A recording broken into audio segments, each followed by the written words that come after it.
Hello friends, welcome to Madhu's dream garden. আজ আমি আমার বাগানের প্রতিদিনের গার্ডেন ওয়ার্ক নিয়ে ভিডিওটা করছি। বন্ধুরা সঙ্গে থাকুন। সকাল 6টার মধ্যে আমি বাগানে চলে আসার চেষ্টা করি, কারণ 7:30টার পরের যে রোদটা সেটা একেবারেই সহ্য করা যায় না। আমি সবার আগে স্টার্ট করছি আমার পদ্ম ফুলের গামলাটা দিয়ে। প্রচুর কুড়ি এসছে, 1-2 দিনের মধ্যেই ফুলগুলো হয়তো ফুটে যাবে। এটা একটু আপনাদের কাছে শেয়ার করে নিলাম। সবার আগে আমি যেটা করি, অতিরিক্ত গরম পড়ে যাওয়াতে প্রতিদিন কাজটা শুরু করি গাছে জল দেওয়া নিয়ে। কারণ আমরা যেরকম রোদে কষ্ট পাই, গাছগুলো তেমনি তাই। তো সেই জন্য দিনটা শুরু করি আমি গাছকে স্নান করিয়ে। তারপরে ধীরে ধীরে যেই সমস্ত গাছের গোড়ায় জল লাগে সেইগুলোতে জল দিই। যেগুলো ওইটুকুনি জলেই স্নান করালেই হয়ে যায়, সেগুলোতে আর জল দিই না। যবে থেকে অতিরিক্ত গরম শুরু হয়েছে, দুবেলাই আমি এইভাবে গাছকে খুব সুন্দর করে স্নান করিয়ে দিই, যাতে তাদের প্রতিটি পাতা, ডাল, ফুলের কুড়ি সমস্ত কিছুতে জলটা পড়ে। তবে চেষ্টা করি যে সমস্ত ফুলগুলো ফুটে রয়েছে তার ওপর দিয়ে জলটা না দেওয়া। সবসময় যে হয় তা নয়, তবে বেশিরভাগ সময় সেটাকে বাঁচিয়েই আমি জল দেওয়ার চেষ্টা করি। গাছ স্নান করানোর পরে আমি এবারে চেষ্টা করি যেদিনকে আমার ফার্টিলাইজার দেওয়ার থাকে সেটা সকাল সকালই দিয়ে দিতে, কারণ অতিরিক্ত রোদে কোনো কিছুই পসিবল হয় না। তো ফার্টিলাইজার দেওয়ার হলে আমি সেটাও কিন্তু সকাল সকালই দিয়ে দিই। এরপর শুরু হয় আমার গাছে যে সমস্ত হলুদ পাতা হয়ে থাকে সেগুলো কালেক্ট করা। তা না হলে ওই শুকনো পাতা অনেক এনার্জি লস করে গাছে। সেই জন্য আমি গাছ থেকে পড়ার আগে শুকনো পাতাগুলো সব তুলে নিই। এই সমস্ত পাতাগুলো ধরলেই কিন্তু গাছ থেকে উঠে চলে আসে, খুব একটা টানা হ্যাচড়া করার আমার প্রয়োজন পড়ে না। হলুদ পাতার সঙ্গে সঙ্গে গাছে হয়ে থাকা শুকনো ফুলগুলো আমি ছিঁড়ে ফেলার চেষ্টা করি, কারণ কি এগুলো অনেকটাই এনার্জি নষ্ট করে গাছে। এগুলো গাছে হয়ে থাকলে কিন্তু গাছের যেগুলো ফুল ফোটা বাকি বা কুড়ি এসছে সেই সমস্তগুলোর এনার্জিগুলো অনেকটাই তারা লস করে এখান থেকে। এভাবে সামনে থেকে গাছকে পর্যবেক্ষণ করলে কোন গাছের কি অসুবিধে সেটাও কিন্তু আপনারা টের পেয়ে যাবেন, এবং সেটা বুঝে বুঝে সেই গাছের কি ট্রিটমেন্ট করতে হবে সেটাও কিন্তু বুঝতে পেরে যাবেন। আপনাদের সঙ্গে ভিডিও দেওয়ার থাকলে এই সময় আমি সেটাকে শ্যুট করার চেষ্টা করি, কারণ এরপরে অনেক সময় গাছে আর ফুল থাকে না। তার কারণটা হচ্ছে এর পরেই আমি পুজোর জন্য ফুলগুলো কালেক্ট করে নিই, কারণ এই গাছের ফুল দিয়েই তো আমার বাড়ির ঠাকুরের পুজো হয়।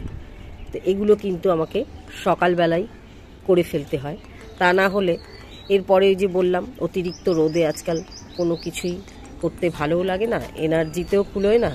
সেই জন্য আমি সবসময় এগুলো সকালবেলায় করে ফেলি। ধরুন 7:30 থেকে 8টার ভেতরে, যেদিনকে একটু সকাল সকাল উঠি 7:30টার মধ্যেই আমার বাগানের এই সমস্ত কাজগুলো হয়ে যায়। আর যেদিনকে একটু লেটে উঠি সেদিনকে হয়তো 7:45, 8টা বেজে যায়। দেখুন আজ কতগুলো অপরাজিতা হয়েছে, বেশ ভালো লাগছে তাই না? নিজের বাগানের ফ্রেশ ফুল দিয়ে পুজো করার আনন্দটাই আলাদা। সিংহাসনটা আমার এই বাগানের ফুলগুলো দিয়ে একদম যেন চমকে থাকে।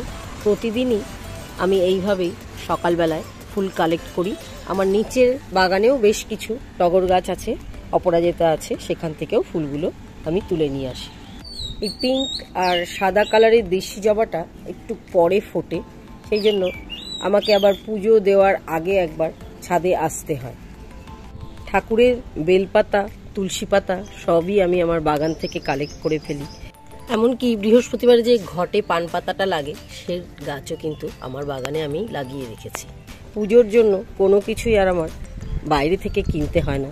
নিজের বাগান থাকলে এই একটা সুবিধে কিন্তু সব সময় পাওয়া যায়।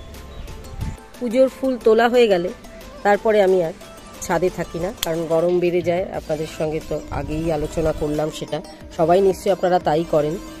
এরপর আবার বিকেল 4:30 পরে আমি ছাদে আসি। যেদিনকে পার্লারের কাজ বেশি থাকে সেদিনকে আমার আর বিকেলে ছাদে ওঠা হয় না।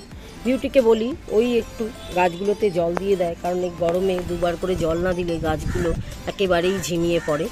পরের দিন সকালে আর বেশি ফুল পাওয়া যায় না। আজ বিকেলে ছাদে উঠে সবার আগে আমার যেটা নজরে পড়লো, আমার প্রথম পদ্ম ফুলটা ফুটে গেছে। আমি আগেই বলেছি এটা আমার একটু মিনিয়েচার সাইজের পদ্ম, অনেক কুড়ি এসছে, দেখতেই পাচ্ছেন আপনারা লক্ষ্য করে। তো প্রথম ফুলটা কিন্তু আজকে ফুটে গেছে। বিকেলে উঠে ছাদে সবার আগে যেটা প্রথম কাজ আমি করে নিই সেটা হচ্ছে শুকনো পাতা কালেক্ট করা। আপনারা অনেকেই জানতে চান যে আমার বাগানে মালি আছে কিনা। বন্ধুরা, আমার বাগানে কিন্তু কোনো মালি নেই। আমি কিন্তু একাই আমার এই বাগান পরিষ্কার পরিচ্ছন্ন রাখার চেষ্টা করি, এবং সেটা পসিবল হয় এইভাবে, আমি প্রত্যেকটা পার্ট ধরে ধরে এক এক দিন এক একটা পার্ট করি। সারা সপ্তাহে 4 থেকে 5 দিন আমি এই কাজটা করে সমস্ত বাগানটা পরিষ্কার করে নিই। একদিনে এত বড় বাগান কিন্তু পরিষ্কার করা পসিবল হয় না। তো এই শুকনো পাতা রোজই কোনো না কোনো অংশ থেকে আমি পরিষ্কার করে নিয়ে একটা বাকেটে রাখার চেষ্টা করি। সারা বছর এইরকমভাবে শুকনো পাতা কালেক্ট করে রাখতে পারলে ওটা কিন্তু আমার একটা বিশেষ কাজে লেগে যায়, সেটাও আপনাদের সঙ্গে শেয়ার করছি। দেখুন, আমি এখানে একটা বাকেটের মধ্যে সমস্ত শুকনো পাতা জড়ো করে রাখি, যেটা ভবিষ্যতে আমার 7 থেকে 8 মাস পচে গেলে খুব সুন্দর একটা পাতা সারে পরিণত হয়। এই পাতা সারটা আমার কিন্তু হ্যাঙ্গিং প্লান্টারের জন্য খুবই উপকারী। এটা না ফেলে দিয়ে আমি ছাদের একটা কোনায় রেখে দিই জড়ো করে, যেটা আমার জমা থাকে সারা বছর। তো মাছের তেল দিয়ে মাছ ভাজার মতন এই পাতা সারটা আমার সমস্ত বাগানে কাজে লেগে যায়। এরপরে বিকেলের দিকে আবার শুরু হয় গাছকে স্নান করানোর কাজ। এটা কিন্তু দুবেলাই আমি করি। আমি আগেও আপনাদের বললাম, গাছগুলো এমন অবস্থায় হয়ে থাকে যেন মনে হয় এদেরকে সকালে কোনো রকম জলই দেওয়া হয়নি। দেখতে পাচ্ছেন সমস্ত গাছ ঝুঁকে ঝুঁকে রয়েছে। এটা আবার বেশি রোদেও দেওয়া যায় না, রোদটা একটু না কমে গেলে কিন্তু গাছে জল দেওয়া উচিত না। যখন একটুখানি একদম বেলা পড়ে যায় তখনই এই কাজটা করতে হয়, এবং প্রত্যেক দিন এই সময়ই কাজটা করি। এর মধ্যে যদি কোনো দিন বৃষ্টি এসে যায় সেদিনকে আর করার দরকার হয় না। গাছগুলো স্নান করানোর পরে যেই গাছে আবার অতিরিক্ত জলের প্রয়োজন হয় সেইগুলো দেওয়া কমপ্লিট করে নিই। তারপরেও একটা ইম্পর্টেন্ট কাজ আমার থেকে যায়, সেটা আমি এই সেকেন্ড হাফেই করি। সেটা হচ্ছে কোনো নতুন গাছ বসানোর কাজ। সেগুলো কিন্তু কখনোই আমি সকালবেলায় করি না, কারণ দুপুরের অতিরিক্ত রোদে যেই গাছটা আপনারা বসাবেন সেটা কিন্তু সারভাইভ করার চান্স অনেক কম থাকে।